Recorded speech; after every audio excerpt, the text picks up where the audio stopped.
Tuhan bersamamu. Inilah Injil suci menurut Markus. Dimuliakanlah Tuhan.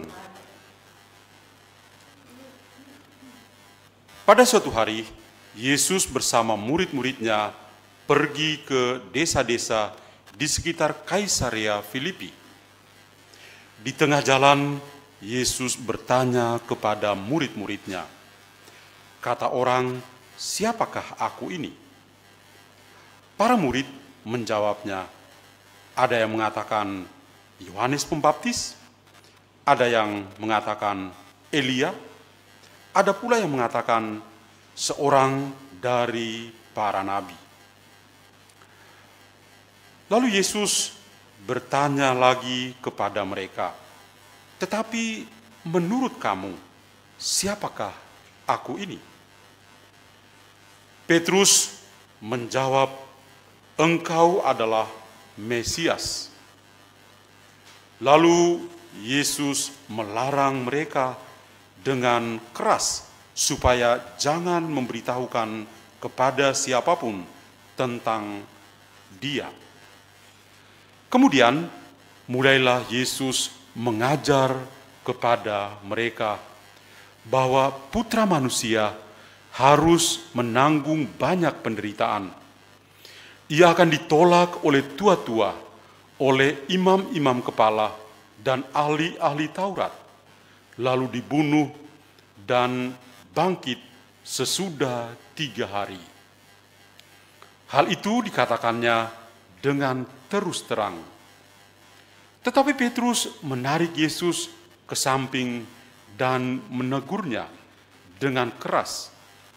Lalu berpalinglah Yesus dan sambil memandang murid-muridnya, ia menegur Petrus dengan keras sambil berkata, "Enyalah iblis, sebab engkau bukan memikirkan apa yang dipikirkan oleh Allah, melainkan apa yang dipikirkan oleh manusia." Lalu Yesus memanggil orang banyak dan murid-muridnya dan berkata kepada mereka, "Jikalau seorang mau mengikuti aku, ia harus menyangkal dirinya, memanggul salibnya, dan mengikuti aku. Karena siapa saja yang mau menyelamatkan nyawanya, ia akan kehilangan nyawanya. Tetapi siapa yang kehilangan nyawanya karena aku dan karena Injil, ia akan menyelamatkannya."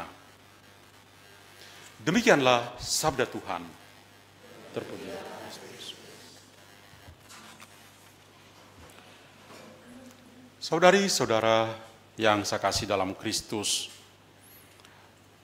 tadi mengawali Pranekaristi saya mengatakan bahwa hari ini dalam dialog antara Yesus dan para muridnya, setelah mereka pergi kemana-mana, kemudian Yesus mengajak mereka pergi ke Kaisarea Filipi, dan Tuhan Yesus sambil berjalan bersama mereka, dia menggunakan kesempatan untuk berbincang-bincang.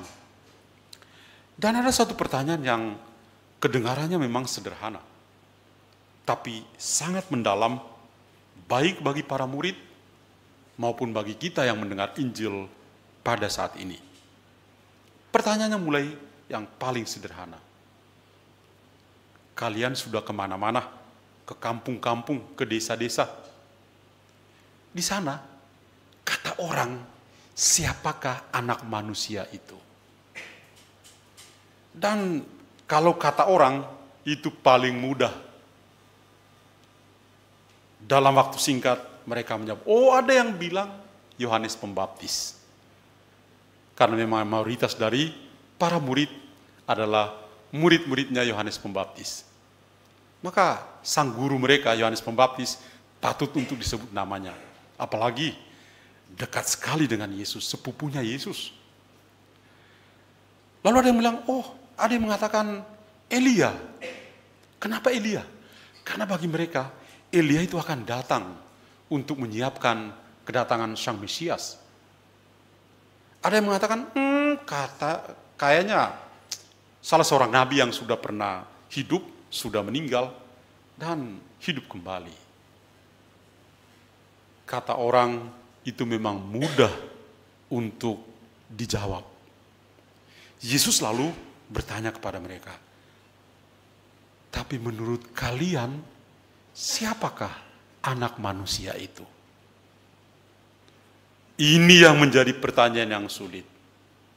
Karena bukannya sebuah pertanyaan, tapi benar-benar membutuhkan iman untuk bisa diungkapkan melalui mulut. Semuanya menjadi diam. Tapi dengan bantuan dari Bapa di surga, membuka pikiran Petrus, dan Petrus menjawab, engkau adalah Mesias. Engkau adalah penyelamat, pembebas. Saudara-saudariku, kita semua itu mengikuti Yesus.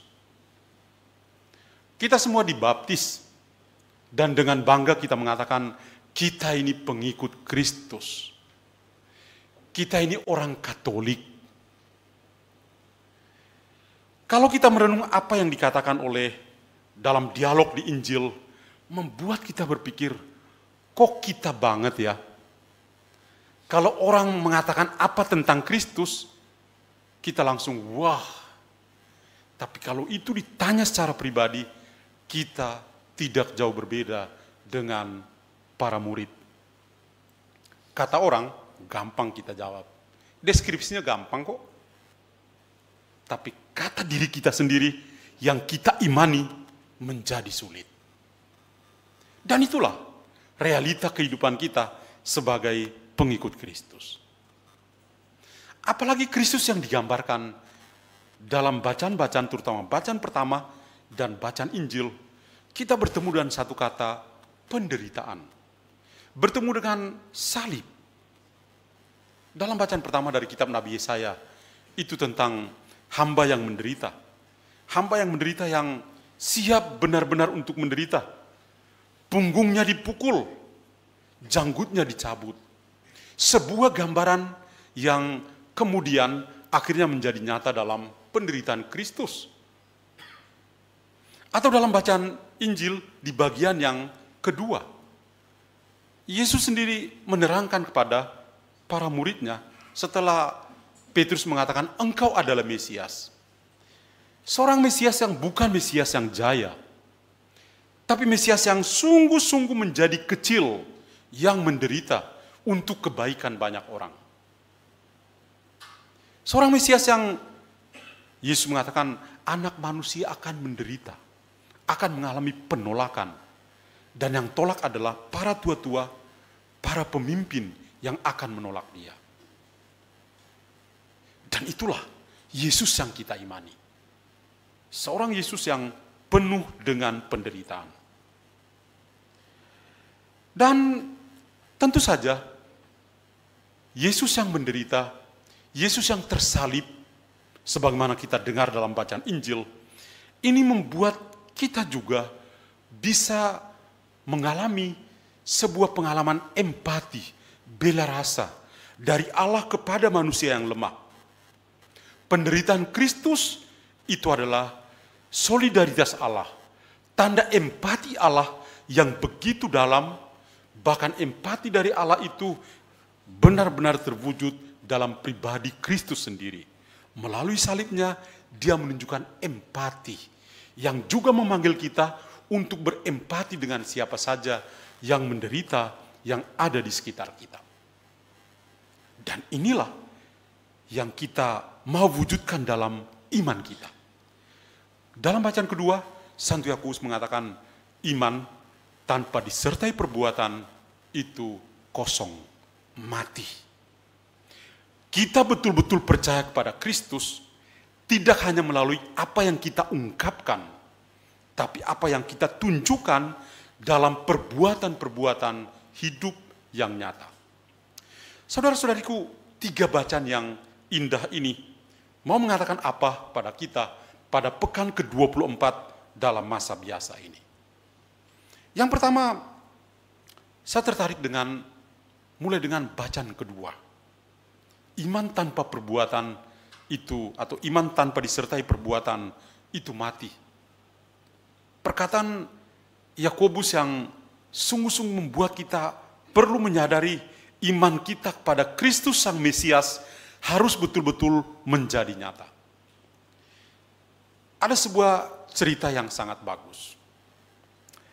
Santa Teresa dari Kalkuta punya satu pengalaman yang benar-benar mendorong dia untuk terus menjadi saksi Kristus di Kalkuta pada saat itu. Dia bercerita bahwa pada suatu hari ada seorang muda yang datang dan berkata kepada Bunda Teresa, mengatakan bahwa ada sebuah keluarga Hindu, seorang ibu dengan anaknya berjumlah 8 orang, mereka sudah beberapa hari tidak makan. Tolong kasih mereka sesuatu untuk mereka bisa makan. Bunda Teresa lalu mengambil beras dan memberi itu kepada ibu yang beragama Hindu itu.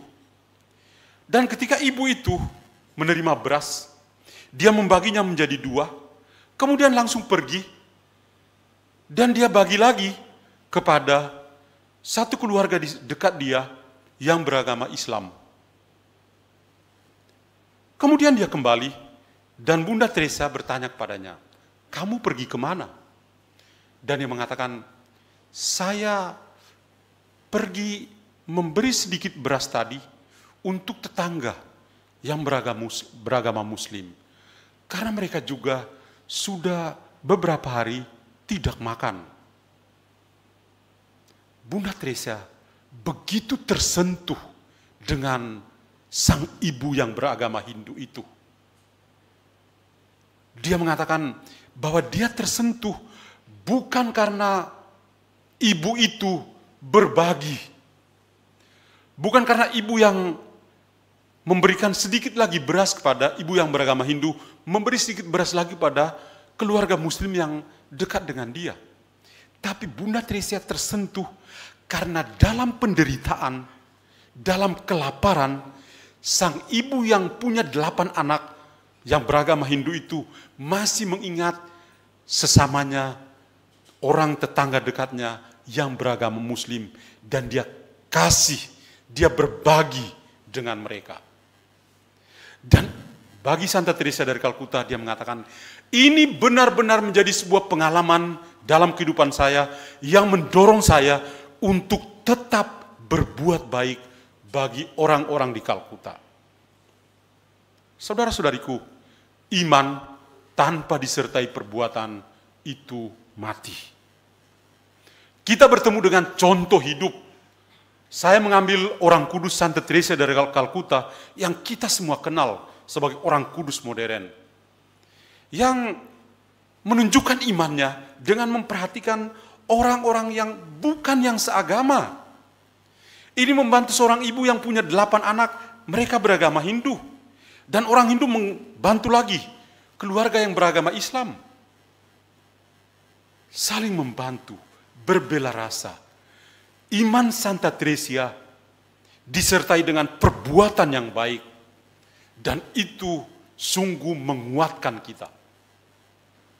Kekatolikan kita itu bisa kita wujud nyatakan di dalam perbuatan-perbuatan baik tanpa memandang siapakah orang itu.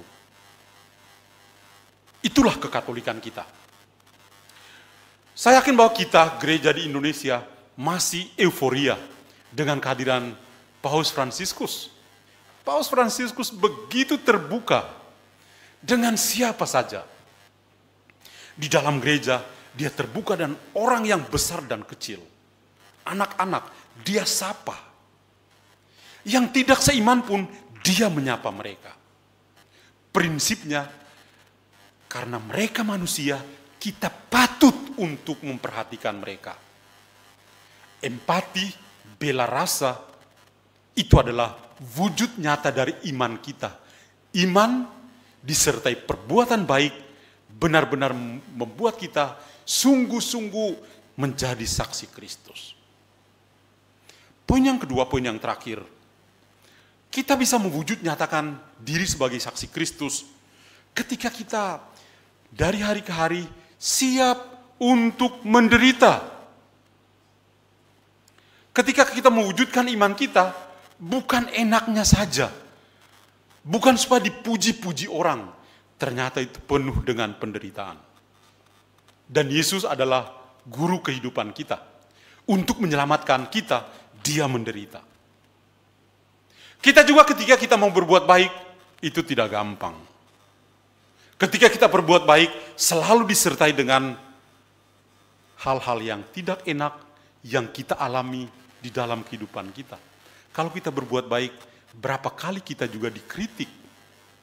Berapa kali juga orang berbuat kok, seperti itu kan. Itu biasa.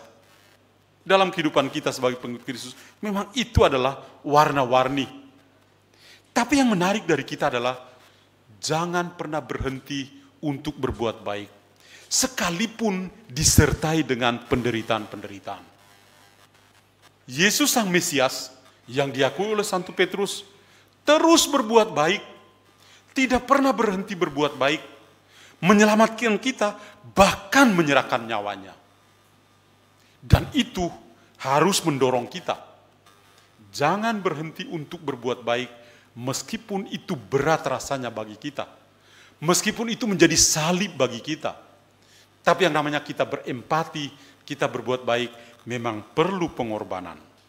Yesus sudah menunjukkan itu kepada kita. Kalau saja kita bisa mewujudkan itu, betapa indahnya kehidupan kita sebagai pengikut Kristus. Orang pengikut Kristus atau orang Kristen yang baik adalah dia yang benar-benar menyangkal dirinya, benar-benar memikul salibnya, rela menderita, dan menyerupai Kristus karena mengikutinya dari saat ke saat, dari hari ke hari. Amin. Tuhan memberkati.